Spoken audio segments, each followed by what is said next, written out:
はじめまして。僕がグランドマスターの結城神楽ぞ子。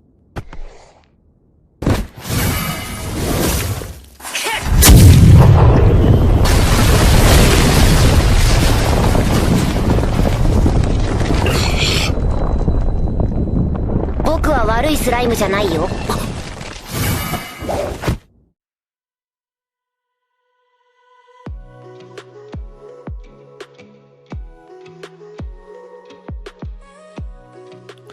Halo Sobat Anime, jumpa lagi di channel Ara Anime. Gimana kabarnya? Kali ini kita akan membahas lanjutan dari pembahasan novel Tensura volume 8 dan 9 secara singkat saja. Nah, bagi kalian yang belum menonton video sebelumnya, kami sarankan agar ditonton terlebih dahulu agar alur ceritanya paham. Oke, langsung saja. Pada pembahasan kali ini diawali dengan berakhirnya konflik kegerejaan barat dengan Federasi Tempest.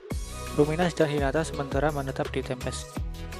Karena permasalahan Tempest dengan gereja barat dan kerajaan Valm sudah selesai, Rimuru pun berfokus pada festival yang akan segera diselenggarakannya nanti.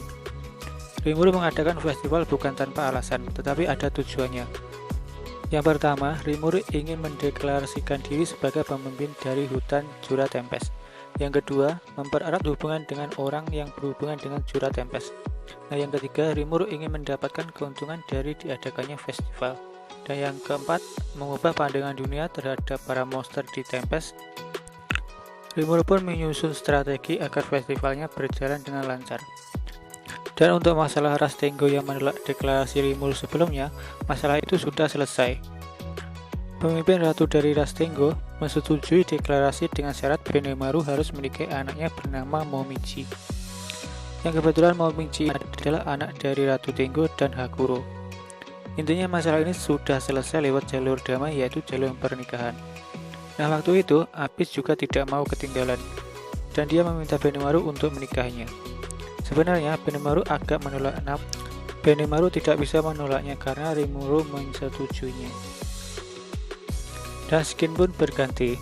Lanjut Gel yang diminta Rimuru untuk membangun konstruksi bangunan nanti sekarang sudah selesai. Bangunan yang dibuat Gel adalah Colosseum yang berdasarkan ingatan Rimuru. Jadi Colosseum ini nantinya akan digunakan di pertarungan sebagai sayembara yang nantinya akan ditonton oleh para hadirin yang datang ke festival. Skin pun berpindah ke Ramirez dan bawahannya yang datang ke Tempest. Ramirez meminta Rimuru agar diperbolehkan tinggal di Tempest.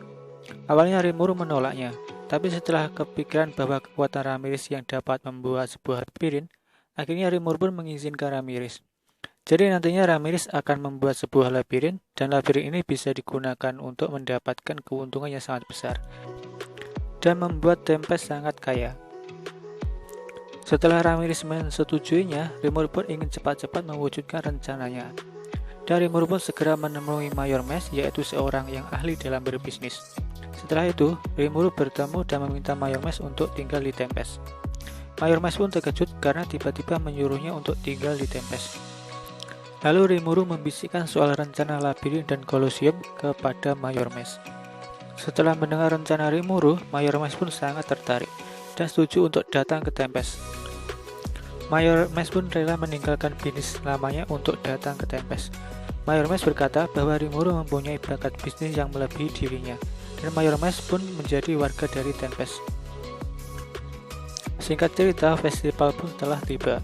Para hadirin pun telah sampai, dan bahkan Ratu dari Elmesia, yaitu Ratu dari Sarion, saat itu sudah datang.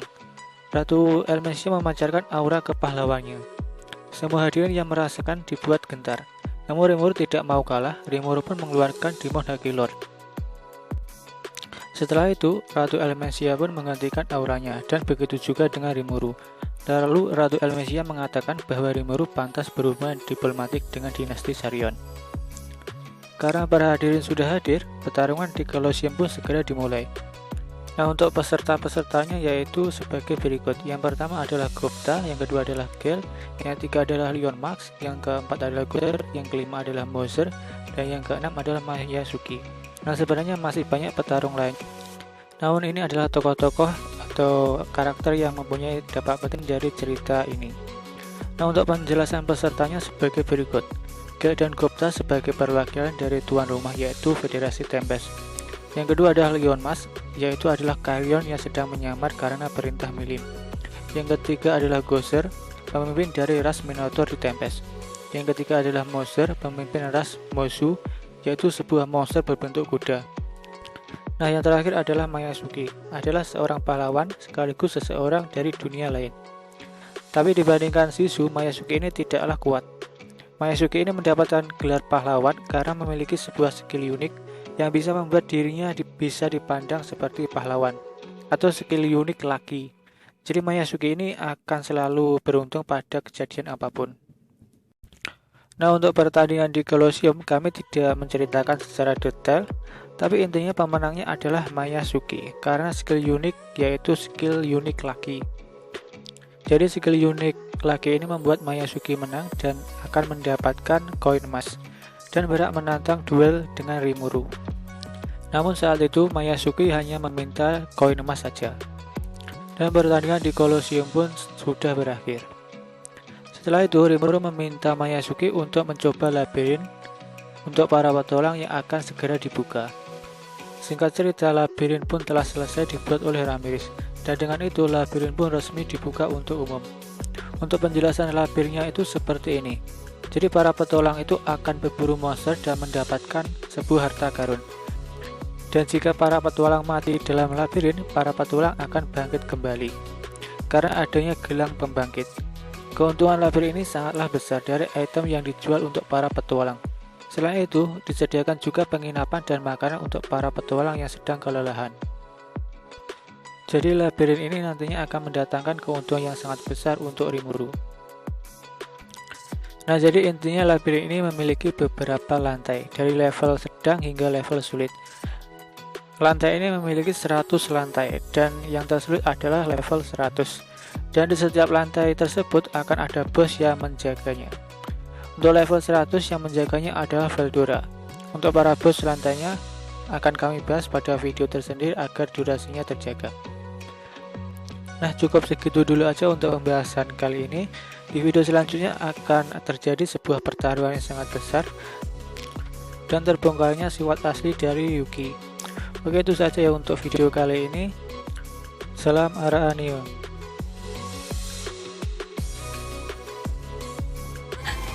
俺を信じろ。はい、行きます。